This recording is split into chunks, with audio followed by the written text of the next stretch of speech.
Illinois, The Bean, Millennium Park, deep dish pizza, urban life at its max.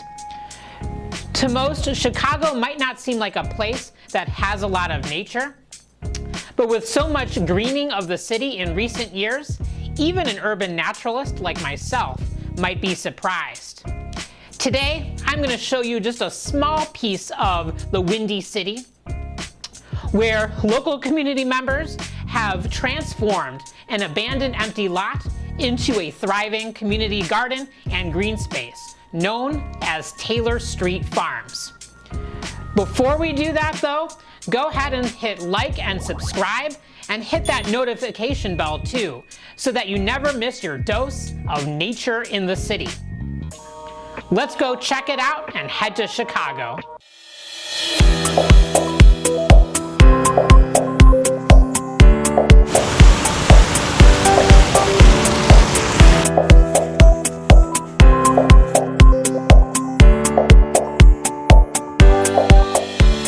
Many people think Chicago was once a great swamp. And although there were a lot of coastal wetlands and other wet places across what became the city of Chicago, a good chunk of Chicago was actually tallgrass prairie. Tallgrass prairie is an area that has lots of tall grasses and wildflowers, but few trees.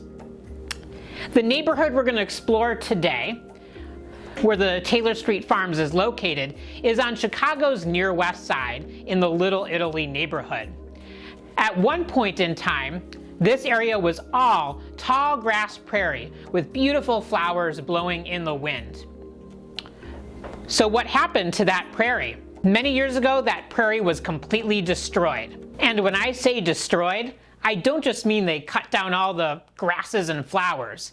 I mean everything down to bedrock. All of the soil was stripped away and the land was completely altered to make way for urban development.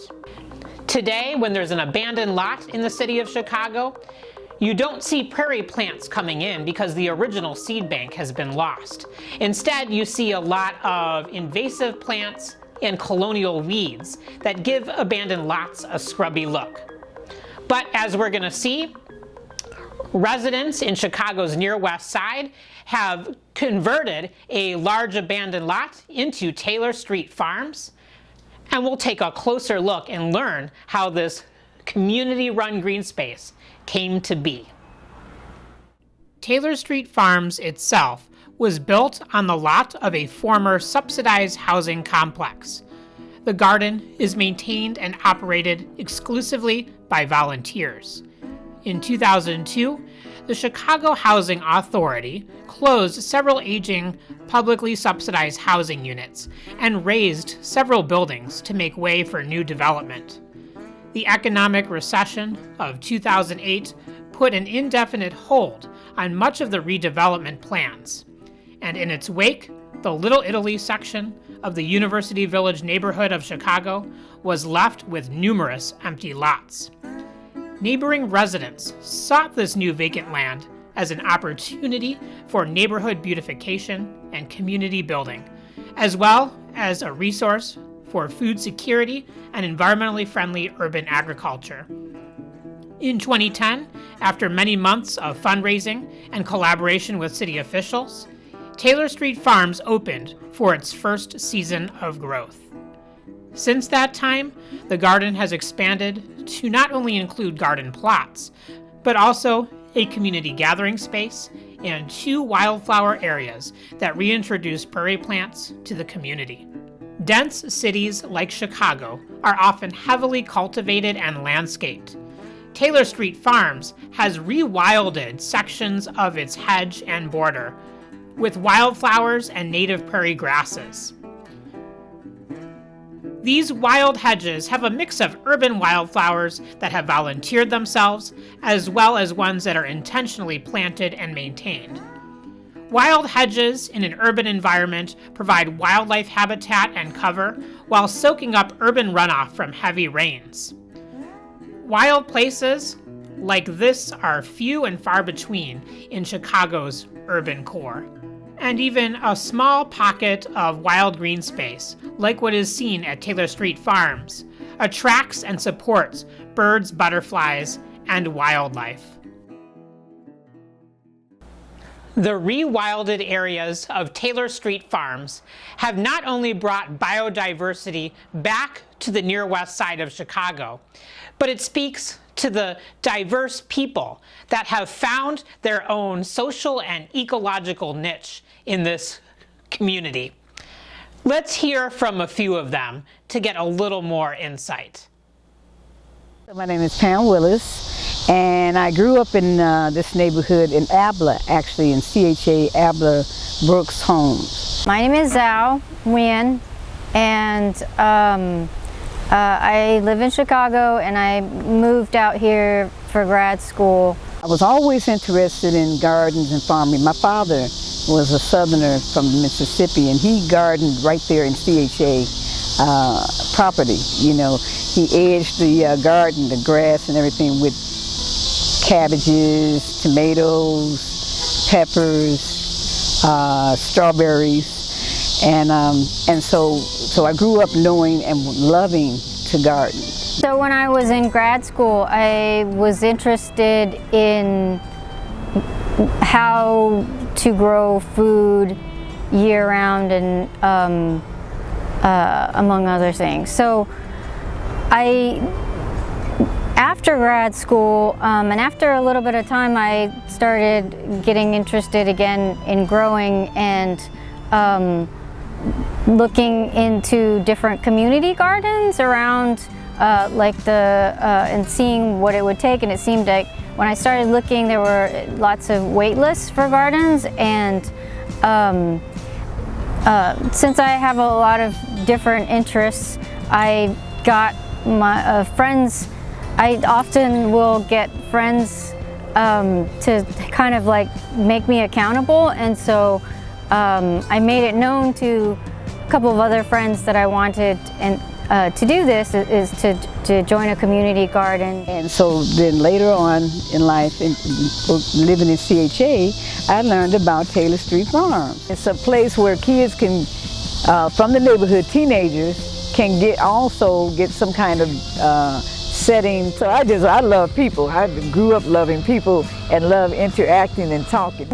Biggest things is that it makes me more present.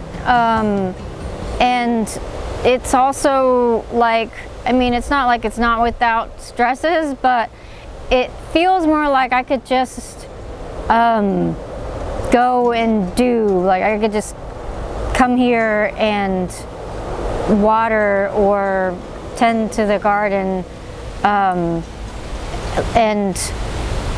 think not that it's not also like, you know, using my brain for it, but I spend a lot of time during the day like sitting at the computer and being more in my head and not so much as being in my body. And so I think here I feel like I'm more connected. I think it's beautiful, and we share with so many people. We share out of this garden. This is not all ours, and some people come and borrow, but maybe borrow too much, but for the most part I think they did good this year. I don't know what people personally went through, but I think we're in the neighborhood and people come by. I saw one day people was coming by looking and talking with their friends, and they asked if they come in. Sally told me, yeah, tell them to come in.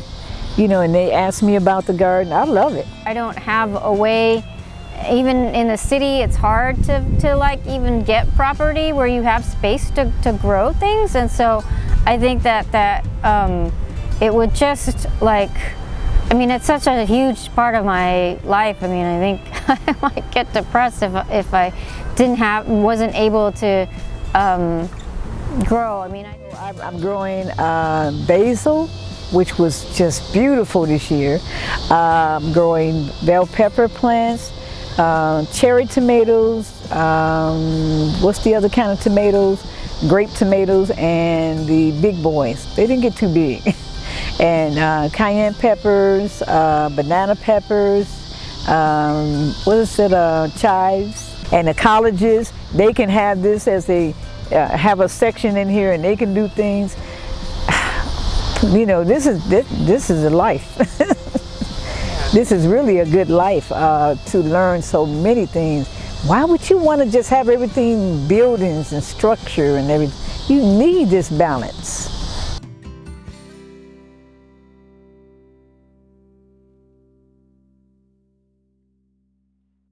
Chicago have the rolling hills and green valleys that Cleveland has.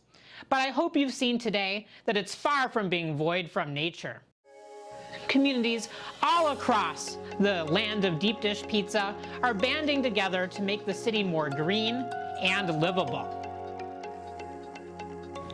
Have community gardens where you live?